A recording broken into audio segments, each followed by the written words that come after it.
میرے محترم سامعین کرام اور صد گرامی قدر عزیزوں، بزرگوں، بھائی اور دوستوں، ابھی میں نے جن 3 آیات کی تلاوت کی ہے یہ تینوں وہ آیات ہیں جو آقا نامدار حضرت محمد مصطفیٰ مجتبیٰ صلی اللہ تعالی علیہ وسلم نکاح کے خطبے میں تلاوت فرمایا کرتے تھے۔ یعنی جب آپ علیہ السلام کوئی نکاح پڑھاتے اور اس نکاح سے پہلے خطبہ ارشاد فرماتے تو اس خطبے میں حضور صلی اللہ علیہ وسلم ان 3 آیات کی تلاوت فرمایا کرتے تھے، اور یہ سلسلہ آج تک جاری ہے کہ نکاح پڑھانے سے پہلے ان 3 آیات کی تلاوت خطبہ نکاح میں کرنا یہ مسنون عمل ہے۔ حدیث کی کتابوں میں یہ عمل موجود ہے۔ ان آیات میں کیا بیان کیا گیا ہے اس کو سمجھنے سے پہلے یہ سمجھنا ضروری ہے کہ حضور علیہ السلام نکاح سے پہلے جو خطبہ ارشاد فرماتے تھے وہ صرف برکت کے حصول کے لیے نہیں تھا۔ ہمارے ہاں تو جو خطبہ پڑھا جاتا ہے لوگوں کو تو بالکل ہی معلوم نہیں کہ اس میں کیا کہا گیا، اور انتہائی معذرت کے ساتھ اکثر پڑھنے والوں کو بھی معلوم نہیں ہوتا کہ انہوں نے کیا پڑھا ہے۔ اکثر ایسے ہیں الا ماشاء اللہ، ہاں کوئی جید عالم ہو، قرآن مجید کو جانتا ہو، عربی آتی ہو تو اس کو تو پتہ چلے گا، لیکن اکثر ایسے ہیں جنہیں پڑھنے والوں کو بھی پتہ نہیں چلتا کہ ہم نے کیا کہا ہے۔ تو لہٰذا اس صورتحال میں ہمارے ہاں جو خطبہ پڑھا جاتا ہے وہ تو یا تو سنت پوری کرنے کے لیے ہے، یا برکت کے لیے ہے، یا ایک روایت پوری کرنے کے لیے ہے۔ لیکن آقا نامدار حضرت محمد مصطفیٰ صلی اللہ علیہ وسلم جب نکاح کا خطبہ ارشاد فرماتے تھے تو وہ دراصل حضور علیہ السلام کی نصیحت ہوتی تھی۔ وہ ایک نصیحت تھی، وہ ایک تعلیم تھی، وہ ایک تبلیغ تھی کہ آپ علیہ السلام اس موقع پر موجود سامعین کو نصیحت فرماتے تھے۔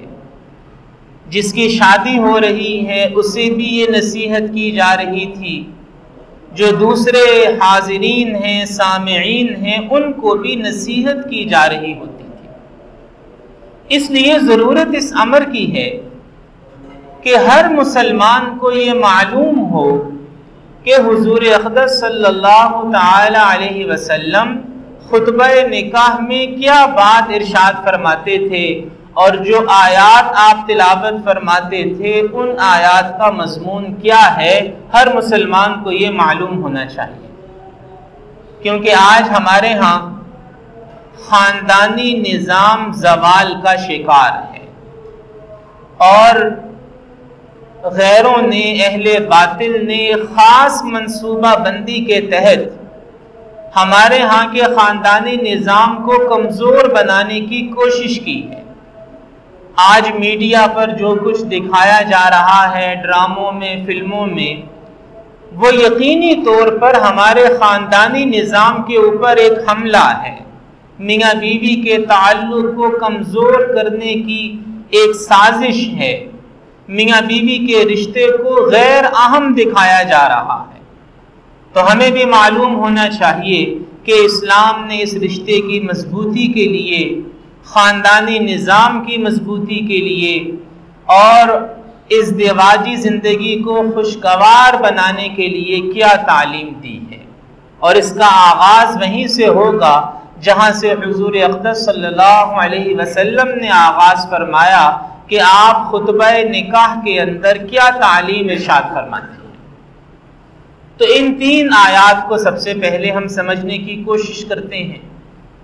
ایک تو سورۃ آل عمران کی آیت نمبر 102 ہے، دوسری سورۃ النساء کی پہلی آیت ہے، اور تیسری سورۃ الاحزاب کی آیت نمبر 70 اور 71 ہے۔ یہ 3 آیات ہیں جو حضور علیہ الصلوۃ والسلام خطبہ نکاح میں تلاوت فرماتے تھے۔ سورہ آل عمران کی آیت نمبر 102 میں ارشاد باری تعالی ہے، یا ایھا الذین آمنوا اتقوا اللہ حق تقاتہ، اے ایمان والو اللہ سے ایسے ڈرو جیسے اس سے ڈرنے کا حق ہے، وَلَا تَمُوتُنَّ إِلَّا وَأَنْتُمْ مُسْلِمُونَ، اور اس بات کو یقینی بناؤ کہ جب تمہیں موت آئے تو موت اسلام کی حالت پر آئے۔ وَلَا تَمُوتُنَّ إِلَّا وَأَنْتُمْ مُسْلِمُونَ، موت جب آئے تو موت اسلام کی حالت پر آئے۔ ایک یہ آیت مبارکہ ہے، یہ سورہ آل عمران کی آیت نمبر 102 ہے، اور دوسری آیت مبارکہ وہ سورۃ النساء کی پہلی آیت نمبر 1 ہے۔ اس میں ارشاد باری تعالی ہے، یا ایھا الناس اتقوا ربکم، اے لوگو، یہاں ساری دنیا کے لوگوں کو خطاب ہے۔ وہاں سورہ آل عمران میں یا ایھا الذین آمنوا، ایمان والوں کو خطاب تھا، لیکن اس آیت میں یا ایھا الناس، اے ساری دنیا کے لوگوں، اتقوا ربکم، اپنے رب سے ڈرو، الذی خلقکم من نفس واحدہ، جس نے تمہیں ایک جان یعنی حضرت آدم علیہ السلام سے پیدا کیا، وخلق منہا زوجہا، اور اسی جان سے یعنی آدم علیہ السلام سے ان کا جوڑا بنایا یعنی حضرت حوا علیہ السلام کو پیدا کیا، وَبَثَّ مِنْهُمَا رِجَالًا كَثِيرًا وَنِسَاءً، اور ان دونوں سے یعنی آدم اور حوا سے کئی مردوں اور عورتوں کو دنیا میں پھیلا دیا۔ ساری دنیا کے انسان حضرت آدم اور حضرت حوا علیہ السلام کی اولاد ہیں۔ اللہ تعالیٰ فرماتے ہیں کہ ان دونوں سے ہم نے ساری انسانیت کو پھیلایا، اور اس آیت میں دوسری مرتبہ پھر فرمایا، اپنے رب سے ڈرو، الذی تساءلون بہ، کہ جس کا واسطہ دے کر تم ایک دوسرے سے سوال کرتے ہو، والارحام، اور رشتہ داریوں کو توڑنے سے بھی ڈرو۔ یہ بھی بڑی خاص بات خطبہ نکاح کی اس آیت میں کہ والارحام، رشتہ داریوں کو توڑنے سے ڈرو، یعنی جیسے اللہ سے ڈرو، اللہ کا تمہیں خوف ہونا چاہیے، اسی طرح تمہیں رشتہ داریوں کو توڑنے سے بھی ڈرنا چاہیے کہ یہ بہت بڑا گناہ ہے۔ اور آیت کے آخر میں فرمایا، ان اللہ کان علیکم رقیبا، بے شک اللہ تم سب پر نگہبان ہے۔ یہ جو آیت کا آخری حصہ ہے یہ دراصل تقوی کی وضاحت ہے، کیونکہ اس آیت میں سورۃ النساء کی پہلی آیت میں 2 مرتبہ تقوی کا حکم آیا، 2 مرتبہ، اور آیت کے آخر میں یہ جو فرمایا گیا کہ ان اللہ کان علیکم رقیبا، کہ بے شک اللہ تم سب پر نگہبان ہے، یہ تقوی کی تفصیل ہے، تفسیر ہے، تشریح ہے۔ اللہ نگہبان ہے یعنی اللہ تمہیں دیکھ رہا ہے، تمہارا کوئی عمل، تمہارا کوئی بول اور تمہاری کوئی حرکت وہ اللہ سے چھپی ہوئی نہیں ہے۔ دنیا سے چھپا سکتے ہو، ساری دنیا کے انسانوں سے چھپا سکتے ہو، ہزاروں پردے ڈال سکتے ہو، ہزاروں خفیہ تدبیریں کر سکتے ہو، اور دنیا بھر کی آنکھوں میں دھول جھونک سکتے ہو، لیکن کوئی قول، کوئی عمل، کوئی فعل، کوئی حرکت وہ اللہ سے چھپا نہیں سکتے۔ ان اللہ کان علیکم رقیبا۔ ساتھ یہ ذہن میں رکھیے کہ یہ وہ آیت ہے جو حضور علیہ السلام خطبہ نکاح کے اندر تلاوت فرما رہے ہیں، اس بات کو ذہن میں رکھنا ضروری ہے۔ اور تیسری آیت مبارکہ جو حضور علیہ السلام خطبہ نکاح میں تلاوت فرماتے سورۃ الاحزاب آیت نمبر 70 اور 71 تعالی ہے یا ایھا الذین آمنوا اتقوا اللہ وقولوا قولا سدیدا، اے ایمان والو اللہ سے ڈرتے رہو، اتقوا اللہ، اللہ سے ڈرتے رہو، وقولوا قولا سدیدا، اور سیدھی بات کیا کرو، صاف بات کیا کرو، صحیح بات کیا کرو، انصاف پر مبنی بات کیا کرو، ایسی بات کرو جس میں کوئی گناہ نہ ہو، کوئی نافرمانی نہ ہو، کسی کی دل شکنی نہ ہو، طنز نہ ہو، تانا نہ ہو، بے صبری والا بول نہ ہو، ناشکری والا بول نہ ہو، قولوا قولا سدیدا۔ یہ ساری آیات ہیں، لیکن میاں بیوی کے رشتے کو مضبوط بنانے کے لیے اگر صرف اس ایک ٹکڑے پر عمل کر لیا جائے کہ وقولوا قولا سدیدا، کہ خامن بھی بات کرنے سے پہلے سوچ لے اور بیوی بھی بات کرنے سے پہلے سوچ لے کہ میری اس بات کا دوسرے پر کیا اثر ہوگا، میری اس بات کا میری زندگی پر کیا اثر ہوگا، بس یہ سوچ لیں۔ بدقسمتی سے آج ہمارے ہاں بات کرنے سے پہلے اس بات کو تولنے کی عادت نہیں ہے۔ ہم بات کرنے کے بعد تولتے ہیں، بات کرنے کے بعد سوچتے ہیں کہ اچھا یہ کہہ دیا اب کیا ہوگا۔ اس کی ایک مثال یہ ہے کہ طلاق کا مسئلہ وہ تو طلاق دینے سے پہلے پوچھنا چاہیے، جیسے نماز کا طریقہ نماز پڑھنے سے پہلے پوچھنا چاہیے، حج کا طریقہ حج پہ جانے سے پہلے پوچھنا چاہیے۔ ایک آدمی حج کر کے آ جائے اور مفتی صاحب سے پوچھے کہ مجھے احرام باندھنے کا طریقہ بتا دیں، مجھے سعی کرنے کا طریقہ بتا دیں، طواف کا، تو یہ بے وقوف ہے کہ بھئی یہ ساری باتیں تو تم نے حج پر جانے سے پہلے پوچھنی تھی۔ تو طلاق کا مسئلہ تو طلاق دینے سے پہلے پوچھنا چاہیے، لیکن ہمارے ہاں 99% لوگ طلاق کا مسئلہ طلاق دینے کے بعد پوچھتے ہیں۔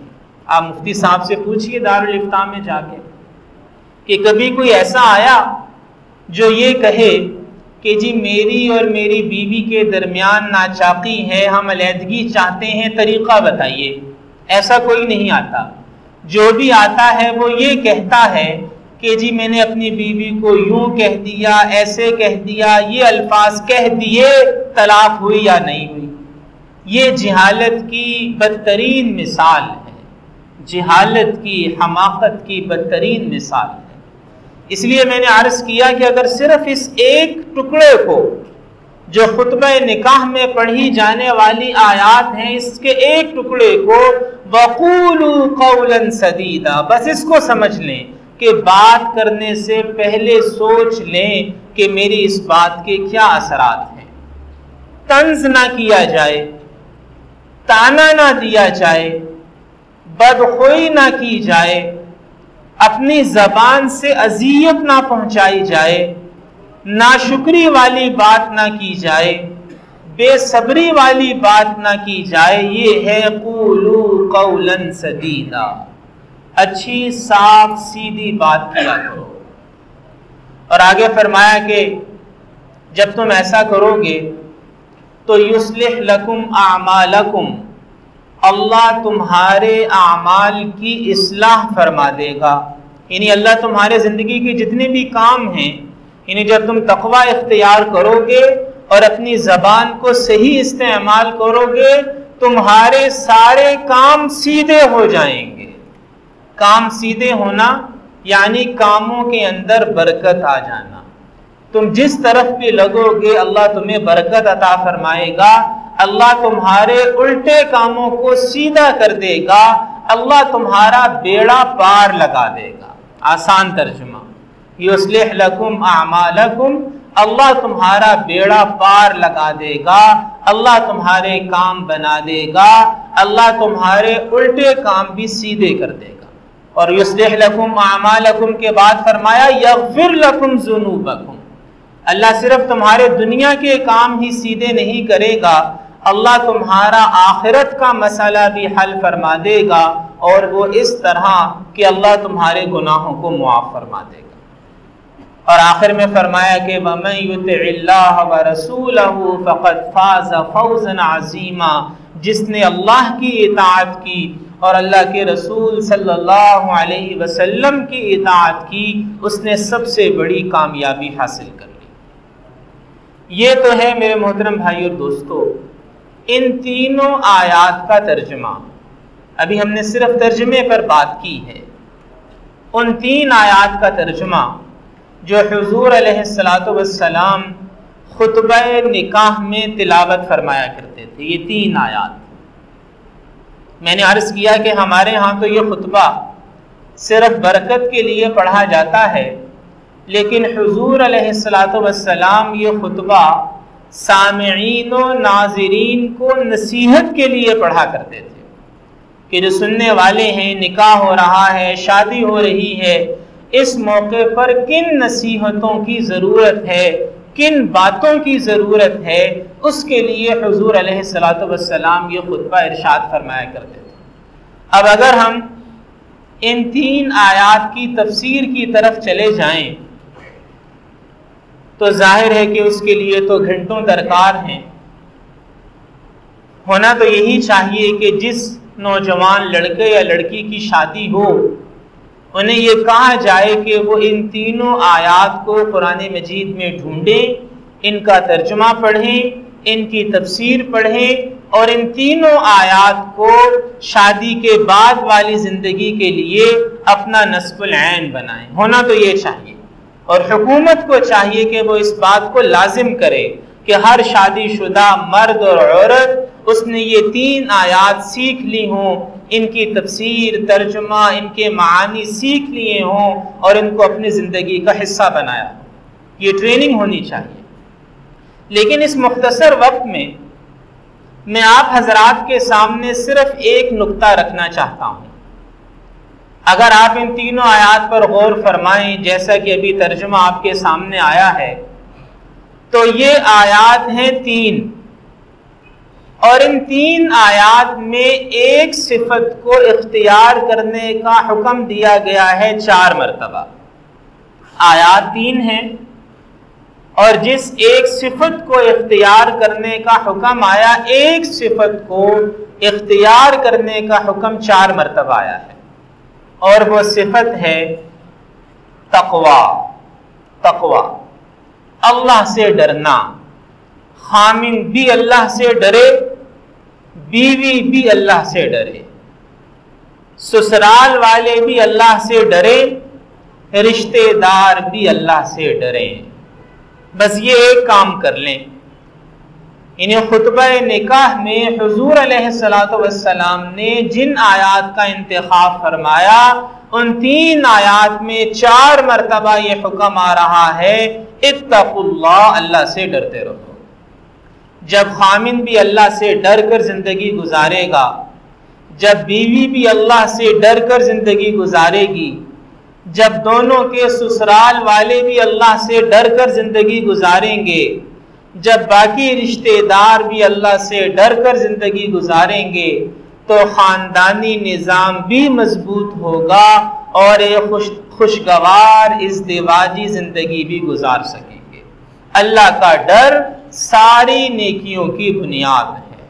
اللہ کا ڈر، جب اللہ کا ڈر آئے گا تو زبان سے طعنہ نہیں نکلے گا، طنز نہیں نکلے گا، ناشکری کا بول نہیں نکلے گا، بے صبری والی باتیں نہیں نکلیں گی۔ جب تقوی آئے گا تو تقوی اپنے ساتھ کفایت شعاری لے کر آئے گا، قناعت شعاری لے کر آئے گا، شکر گزاری لے کر آئے گا، صبر و استقامت اور ثابت قدمی لے کر آئے گا جب تقوی آئے گا۔ اور سب سے بڑی بات یہ ہے کہ جب تقوی آتا ہے تو انسان اپنے فرائض کو جانتا ہے، دوسرے کے حقوق کو جان لیتا ہے۔ اور یہی تو سارے مسائل کی جڑ ہے کہ آج ہمارے ہاں ہم اپنے حقوق کی بات کرتے ہیں اور دوسروں کے فرائض کی بات کرتے ہیں کہ میرا حق یہ ہے اور تیرا فرض یہ ہے، لیکن جب تقویٰ آتا ہے تو تقویٰ انسان کو یہ سکھاتا ہے کہ میرا فرض یہ ہے اور تیرا حق یہ ہے۔ آج ساری دنیا میں ہر شخص اپنے حقوق کا مطالبہ کر رہا ہے۔ آپ نے دیکھی ہیں تنظیمیں ہوتی ہیں، تاجروں کی تنظیم، مزدوروں کی تنظیم، فلانی تنظیم، وہ سب تنظیمیں کیا کر رہی ہیں؟ وہ اپنے حقوق کو حاصل کرنے کی جد و جہد کر رہی ہیں۔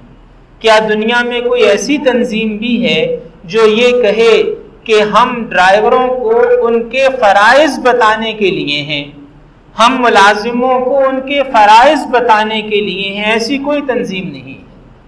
جب تقویٰ آتا ہے تو تقویٰ یہ بتاتا ہے کہ تیرا فرض کیا ہے۔ جب خامن نے یہ جان لیا کہ میرا فرض کیا ہے، بیوی کا حق کیا ہے، اور جب بیوی نے یہ جان لیا کہ میرا فرض کیا ہے، میرے خامن کا حق کیا ہے، تو سارے کے سارے جھگڑے ختم ہو جائیں گے۔